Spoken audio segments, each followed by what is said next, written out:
Hola, el día de hoy quisiera platicar un poco con ustedes respecto a las pruebas que existen para hacer diagnóstico de COVID o neumonía por SARS-CoV-2.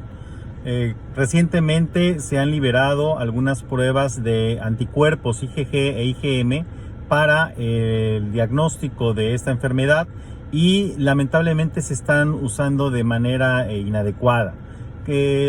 Recordemos que desde el principio las pruebas que se aprobaron para hacer diagnóstico de enfermedad por COVID o de COVID, pues fueron las pruebas por algo que se llama PCR en tiempo real. Estas buscan precisamente algunas proteínas específicas del virus y se toman de manera hisopada, o sea, con una especie como de cotonete muy largo, tanto en la boca como en la nariz. Principalmente debe ser en la nariz, sobre todo en la nasofaringe, ¿sí? En algunas ocasiones se toma muestra tanto de nariz como de boca. Es inadecuado tomar solamente de la boca.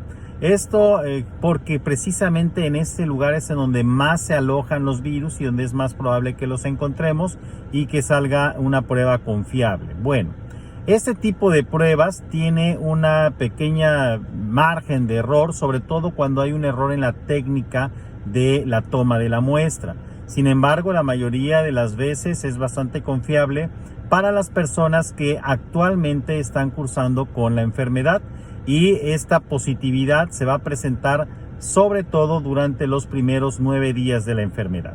Conforme vaya pasando el tiempo, esta va a ser más probable que salga negativa hasta que pasados cerca de los 28 días prácticamente debe salir siempre negativa en la mayoría de los pacientes, aunque hayan cursado la enfermedad. Y de hecho, por ejemplo, para regresar a laborar es una buena medida el checar si una persona ya da PCR negativa para poder permitir que regrese a laborar. ¿Qué pasa con estas pruebas de anticuerpos? Bueno, primero se han estado promocionando algunas que se llaman pruebas rápidas, y estas pruebas rápidas son así casi como pruebas caseras, casi como las pruebas de embarazo que compra uno en la farmacia, ¿no? Estas tienen una muy baja tasa de precisión en el diagnóstico y no están completamente validadas, por lo cual no es recomendable su utilización. En algunos laboratorios se están haciendo pruebas más elaboradas también para buscar anticuerpos, tanto IgG como IgM, pero es bien importante saber a quiénes son a los que debemos de realizar estas pruebas. Primero hay que decir que IgM es un anticuerpo que se libera cuando el paciente está cursando una enfermedad, es decir, nos habla de enfermedad aguda. Sin embargo, IgM puede ser muy parecida a la que se presenta contra un virus que la que se presenta contra otro, y entonces la especificidad baja.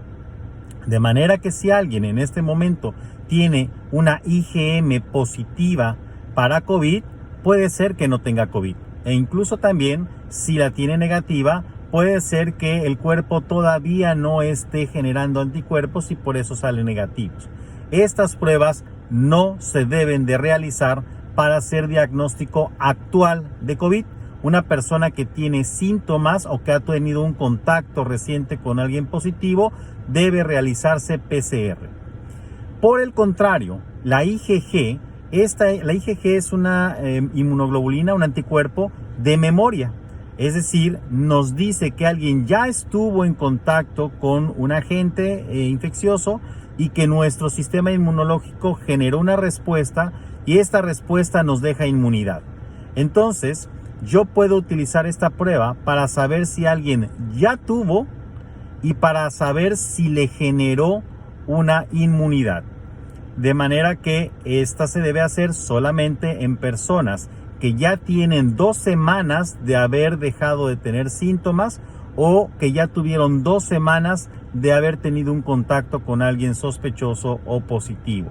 Y no debemos de intercambiar las pruebas. No debemos utilizar anticuerpos para diagnóstico de enfermedad activa y no debemos utilizar PCR para diagnóstico de enfermedad pasada.